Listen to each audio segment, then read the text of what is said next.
So my day job is I do tech PR. 10 years ago, I was working with a client. The iPhone was really heading with like video and stuff. The company developed software where you could hold your iPhone up to someone's face and it would do like motion capture and then mirror the person's expression onto software. And this is obviously like deep fakes, that's what we would call it, but back then it was like, wow, this is really interesting and really fucking evil. That led me to like start reading like Google patents on facial animation and visual capture. This book is like a collage, a collection of collage language and imagery based on Google patents about facial surveillance. The people tattooed themselves with hurtful things said by someone they loved. They displayed these words on their hands, their necks, their legs, at the gym, the beach, sometimes even at work. They wore clothes that unbuttoned the words, so the letters popped from their skin. A religious person might say the hurtful things were for God to read. But the people were not religious. They were something else, something that had always been around and never given a name. Some said they were artists. That's what they called themselves. Maybe they were right. Artists are a type of monster. Picasso knew. His Minotaur wasn't only a confession of what a lousy husband, friend, human he was. Like Louise Bourgeois's giant horror movie spiders she named Mother, it was his job title. Saying is doing. Saying is doing that keeps doing. The actions echo in the letters. Each is its own conversation, its own story, pretending to come before the story it follows. Writers are people who knit these letters together with such tightness we forget the spaces leaking between.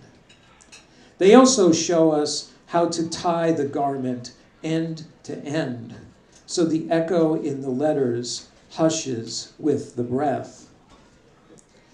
In our culture, sorry is a confection popular with scoundrels. They use it for camouflage. They drape its thick R's around their shoulders, move in and out of sentences without leaving behind any verbs. Its letters trace emotion, but anyone who squeezes finds it empty, except for a sigh creasing between their fingers. In interviews, the saxophonist Jimmy Heath, a Philadelphia musician, yes, okay, you know, talked about picking up Bird's horn one night after a gig and trying to play, hoping that some of the breath Bird had blown into it was still there and would mix with his own. In the same way, the people who tattoo themselves wait for the words smeared across a stranger's lips in a bar to sit next to their own. And sometimes they dream of the phrase a lover once kissed into the skin behind their neck. Every time they roll up their sleeve, there is that moment. Maybe 1 second, maybe 2. They imagine the hurtful things they spelled into ink, spelled into a new sentence. They imagine them nested between adjectives that don't need blood for punctuation. The people. They could be religious after all, or religious in the way they've been written. Horn syllables disappearing, reappearing from the margin of a sunny June day. back after weeks, returned in taller letters, uneven, carved across the skin by a hand that pulled the dullest knife. Maybe we can blame St. Augustine. When he told God he wanted to be saved but not yet, he invented a new way of saying. His words erased the words before them, then erased themselves, their letters leaving ashes once cupped into laws. It was the modern way of saying, the way of Nietzsche and TV commercials.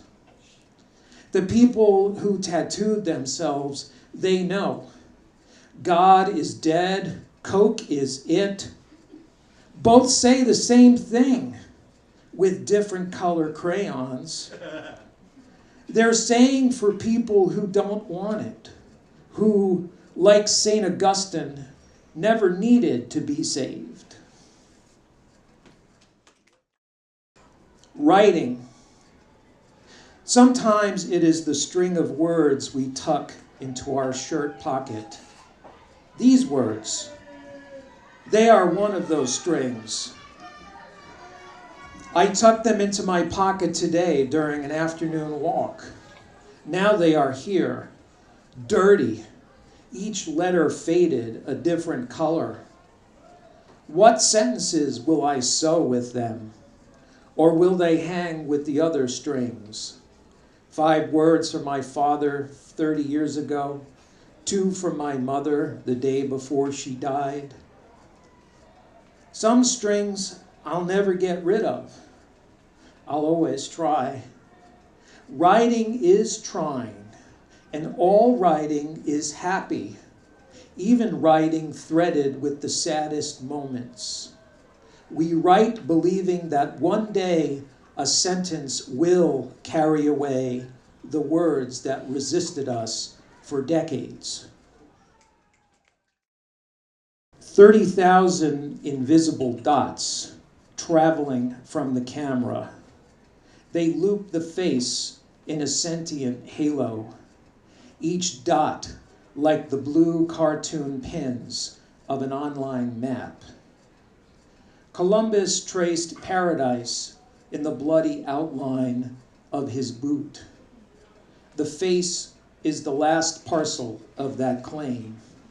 Every smile a metered expression, each dot a colony rending its duty to crown. Teaches us we all have a face beneath our outward visage, capable of killing anyone who gazes upon it. In the military, this face is brought to the surface through the erasure of the face we are born with. Each freckle, grin, wrinkle, abraded by recessed metal. The face edges a chin toward an eternal present. Our use case is a cartoon path scrolling across the screen, thick yellow bricks rising to meet each step. In the hours, days, years spent traversing this landscape, a training to forget what passed your boot. Gold coins awarded for besting the next obstacle. Nothing is gained from reversing your heel to see what became of that turning barrel, mushroom, dragon, dispatched at the end of your fist. Consensus trance is what Charles Tart called the gaze we knit to the scrolling path, the one that unlocks rewards on its lucrative higher levels. Every time the page reloads, a different face appears. The face fills the entire screen. Most of the faces are white, smooth, the eyes and lips not matching but paired to ask different halves of the same question.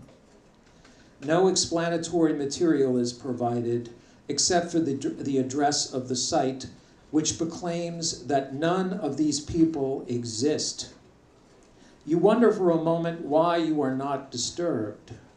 Each face swiveled toward you from a blurred background is created for a moment, created then destroyed the next time you press enter. Maybe you enjoy flesh spun from ghosts. You wonder whose eyes, whose lips, whose nose you're looking at. They could be the lips of your first love, or the eyes of your brother setting fires. You imagine them out there, hopping from face to face. You hope they are happy alongside these borrowed features. Part of you expects to see your face scattered there one day, or maybe just your nose, now living a different life. Today, a video of a young girl applying cream. Her hands rub clockwise, rub counterclockwise. They rub her chin, her cheeks, her forehead until the cream narrows into a grease between her fingers. As the world's youngest skin influencer, she can see at 11 a face already failed.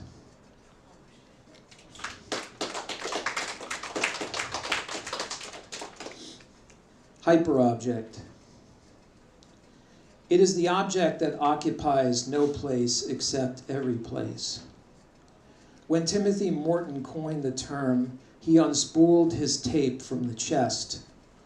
Absent from his calculation, body and face, and every meadow, every mountain and cathedral beneath the skin, thick with single-use excuses. Every time users raise their cell cameras to their nose, they affirm the face as hyperobject. One major handset manufacturer reports their devices take 93 million selfies per day. A copy of each photo is dispatched to a machine chilled to the temperature of meat. Fish thousands of miles away open wide to swallow each poisoned face. In a film from a previous generation, the killer peels a guard's face, escapes with it cupped across his own.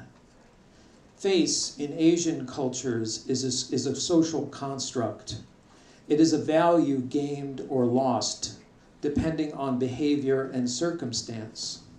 Mess up doing something you are not supposed to do, you're fucked. No sympathy from anyone. Now we are working together, she said, and turned around, handed me another word to carry. A small, rounded word. I struggled to lift it. The word was heavy with hatred at its center. November 24th, 1922. The patent for the double-swinging mirror compact case. The device comprised 2 boxes hinged by a mirror. The boxes contained powder, rouge, and other mauve habiliments. Powder puffs were placed on top of the rouge and powder compacts, and the mirror served as a division, folding down upon the rouge puff and taking a position between the compacts when the device was in a closed position. Later versions were slimmer and lighter and available in a gold tone finish. The devices of our age have brought new efficiencies to what has breathed for centuries. The mirror was the beveled line. Before it, people were blurred allegories. It was only when they thumbed the imperfection of their faces they realized how truly joyfully doomed they were. Warhol's wig, 1986. In late photos, it attained a tropical effulgence. Silver fronds blossoming, each pronging a different direction. Plants that flower before dying massed seeds at prolific intervals. Horticulturalists explain the phenomenon as a form of speciated dice throwing. The seeds not finding sky, becoming a forked beneficence to rats and passing crows. Warhol's wig rested atop the same pocked circumstance. In his final self-portraits, we see the face abraded by human weather, exposed at the surface. It is the face that grows all our lives, the one that only emerges the closer we get to skull. Warhol's face seeded from a bullet to the ribs, pupils widening around us, glance erasing our glance, as if we, fingering metal, 1 foot from nightmare, even when awake. In the final silkscreens, Warhol's wig bled in colored wavelength. Red, blue, gesture toward departure, toward arrival. Thank you.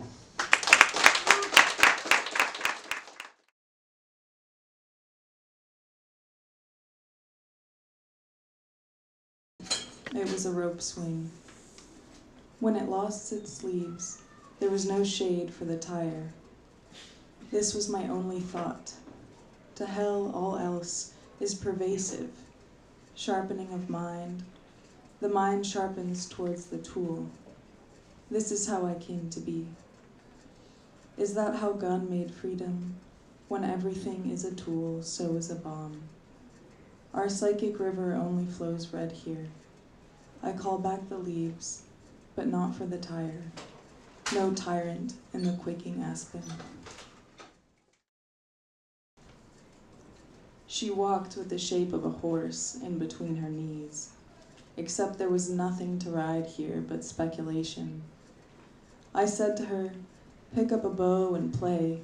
She said, saliva made me, I won't touch that. Paper money that makes shapes in your heads. I fiddle with the latch on mine. Horse, how shapes come out. Car shapes, career shapes, body shapes, vitamin shapes. Child without a gallop in my step. I whimper, I get on her horse, I ride. She says, eat like you would lick a head of cabbage in a village. Squint like you would at embers.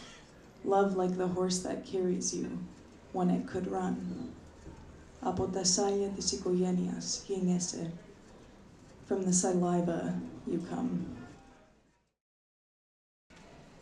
This is called the Legionnaire. Cooing but not cooperative. Its bubbles rattle in lungs, comb through alveoli, wrung dry bags of caramel. It sticks firmly to walls that are only inside. Make it coastal in the chest. See where it came from. Cooing and contaminated. The piano player is somber. In my chamber, the big ones above the liver. Fluid mobilizes, metastasized. If it wasn't drowning, it would mesmerize a victim. I was a visitor. It saw a weakness. And membranes used to clean things. Clean. Look how deep my ears dashed down into foreign waters, where it waits, for tongues empty of language it understands. Cooing comprehensibilities, where they sowed themselves like dim seeds in the half-moons, closest to the shape of blood, weeks feet up with the window open, the arid wind combat. Cooing, life-saving drought to floodplains, balking at my fortune, my ripe Mediterranean curse. 6 weeks in a bed of water, emerge amongst the salt a tidy patient, rising towards the moon in patent leather. What to prove to a Balkan? Sorry, it's almost over. They all have water in their chests, and it doesn't kill them. And me, I'm a sailor. that in the dawn when we are both with our toes bare, gripping, we share the Ionian, and likely the dread to leave it, to part and head to the concrete, brushes of where our lives are, contained, but the same shore bears witness to the ache, salting the name, touching both me and not me, you and not you. This is called Misuse. Like jealousy, take it and make it yours. Public space, a birthday, a name. Cut it like some pigeon bread and give some to you and every person a pigeon. Put the jealousy against money, spent on bombs, barricade it there so that they don't get anywhere, then don't get made, then disappear from imagination altogether. Envy my tool to make strong and do right. Envy for making all bread can be made good. A figment of lament and a phantom. The shepherd, the shape of cheek in wool, when spinning sleep, meadowed or peaked, either way imagined. They, the historical ghosts, don't get their lean muscles by way of our gymnastics. How would the mother before my mother, before her, have logged the trolley stops? How many sheep long, from this stop to this stop? Empire apparitions get free. Shades of green in cut, the Department of Defense. Cut, not the color. Cut. More like forestry, not sovereignty. Saplings chiseled out by a bowl of a sculptor. Cupped earth poured over with more earth, but ground stone this go. Pine's lip in a frowning oval. I'm going to read one more. I was reading this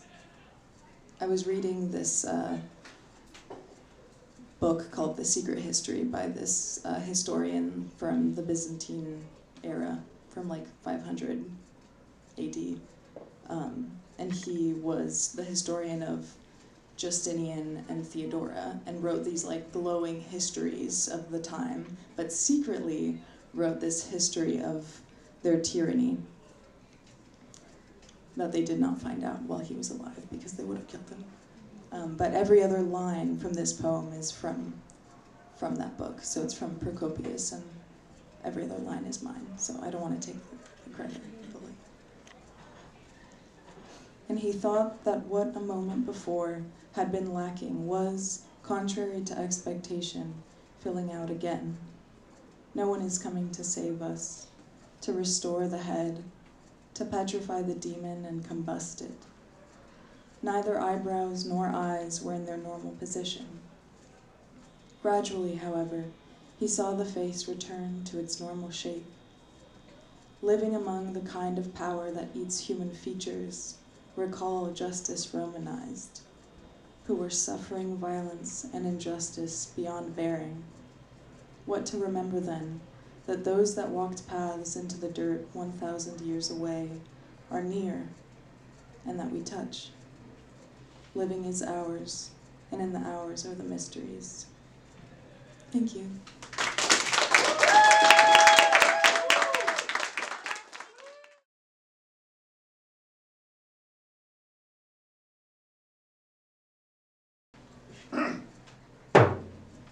Such are the pleasures of aged men. A shady park and then something to drink, something to read, something to chase the gnaw of need.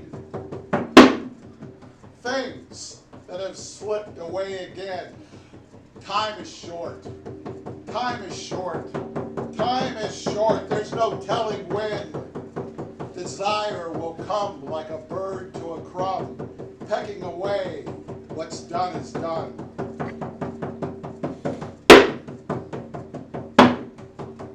If things were different, you wouldn't be here, at home with a book and a can of beer.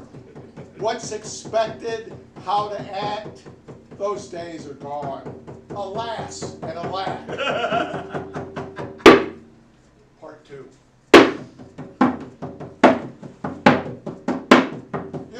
as much time as you think. It's running down the steps, around the corner, with your life like a snatched pocketbook, which later on they'll find dumped out in the trash.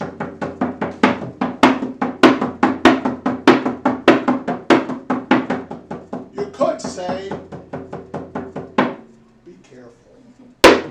That's no good. So I say, know what you got is stealing away. Thank you. American style. It's that American style full of guile, like living on trial in a vile world of so-called freedom that's only free to the dead and those with the bread to eat too much whenever they want.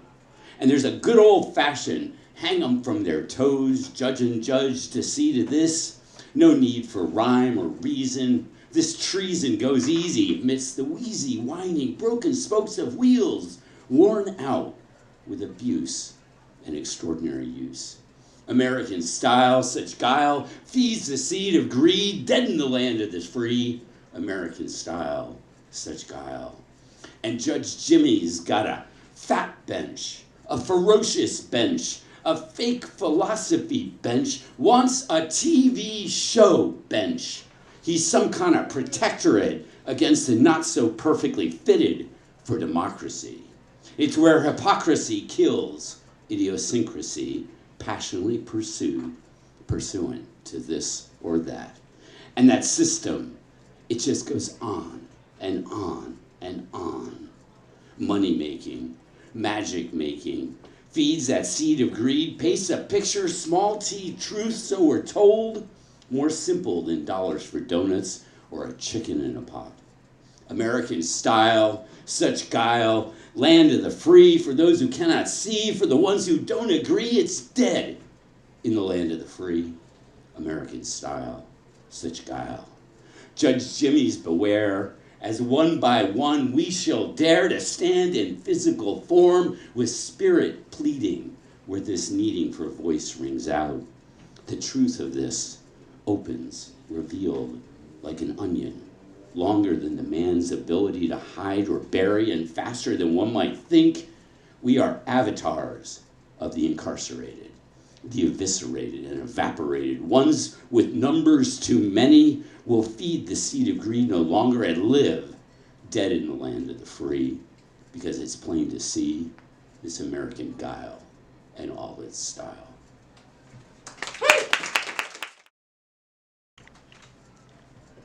I always wanted to visit hell.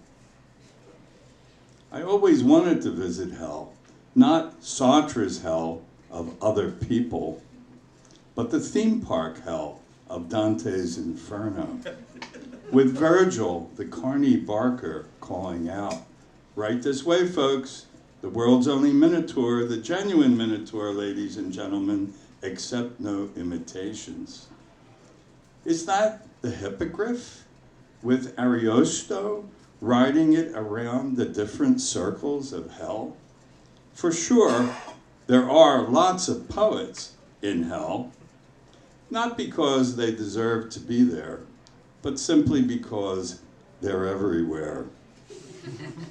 I've been to hell and back, and some poets there who used to work in restaurants, a time-honored job of poets, artists, and actors, told me that when they first arrived in hell, the devil told them to put on an apron, unquote. Even hell has its little jokes.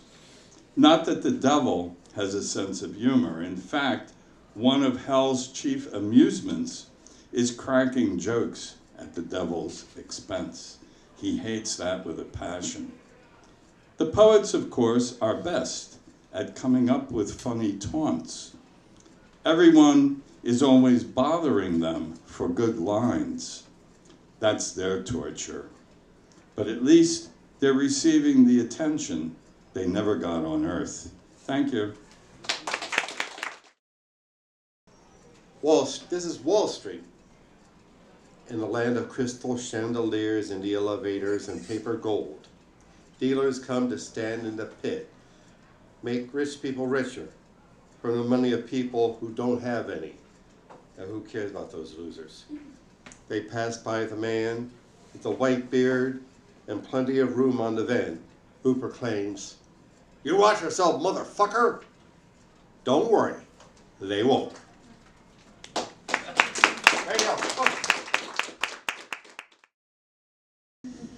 Aegis, or Gorgonian in a locket. See now the winding furrow of history, and the way that it graces your grinning face, terracotta masks with gold inlay now crushed beneath the boots of time. We were so young 7,000 years ago when we chipped your face into the stone above kilns and forges for protection and for luck, and in truth for love. I miss your beard, and I miss your bloody tusks, and I miss the way that there was no man in the world who could own you or consume you or even just touch you. What you once were and may yet become again still clings to the waking terrors of the men who would wash away all your glory simply to own your power.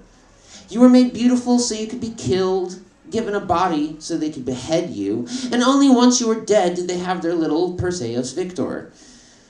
Don't you recall how you would visit justice on the worst kind of men?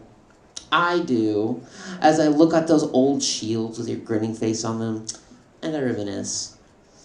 When I think of those old days and how we were, I long for you to please me with 1,000 kisses from all the snakes in your tangled hair, but those days are gone.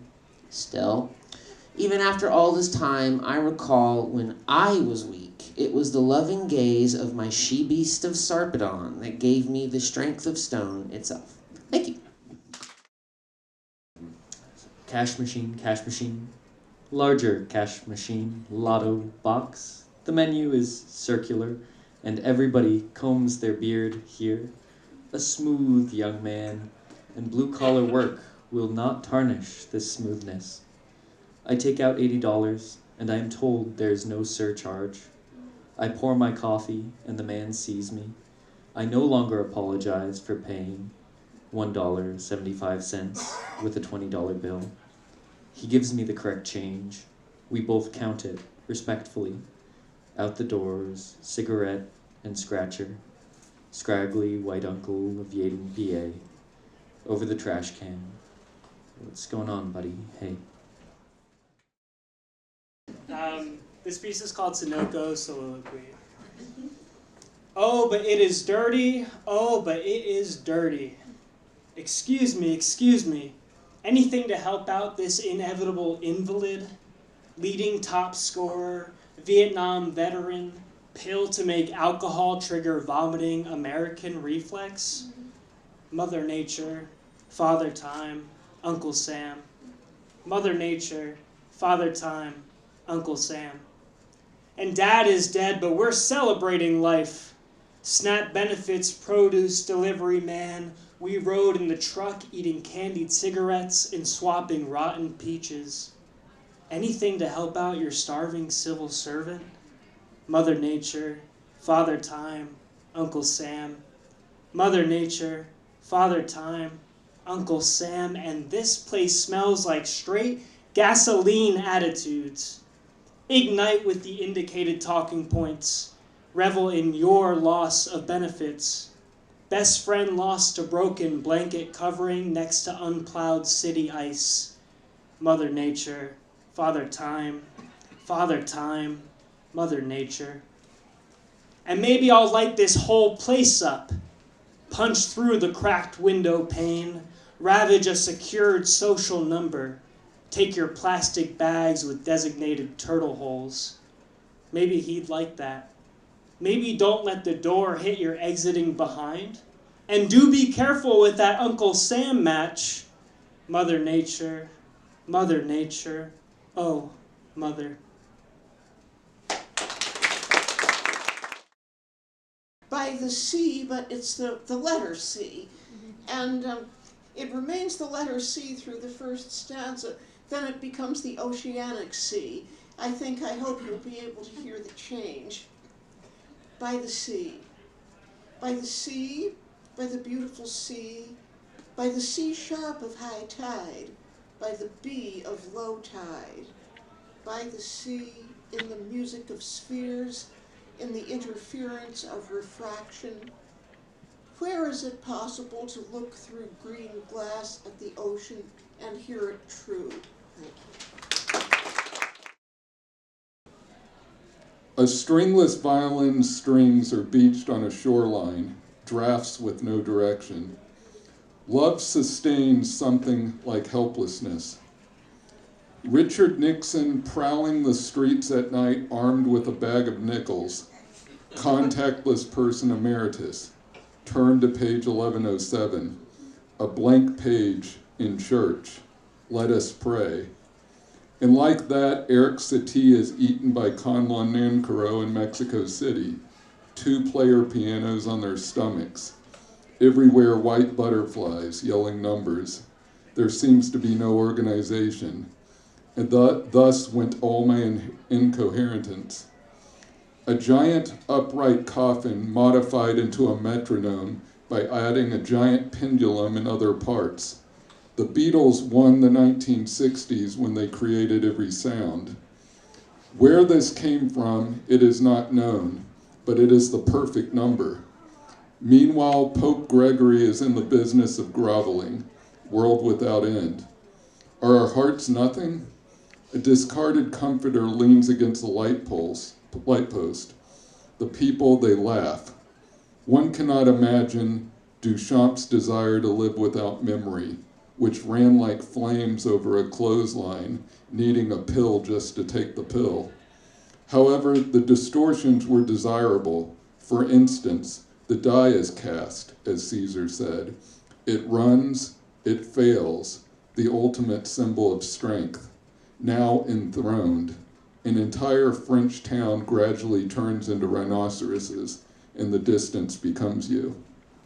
Thanks. This is called Fresh. A lover is just an enemy, lying in wait. An imperialist says, God lives in all realms, but not in mine. We could be nothing at the fish market, or I could swallow the key and shit it out. A good girl is full of flesh, an oyster with a steak in its mouth. Thank you. That's all we have. Thank you so much to all our open mic readers, and thank you again to Vasiliki and William.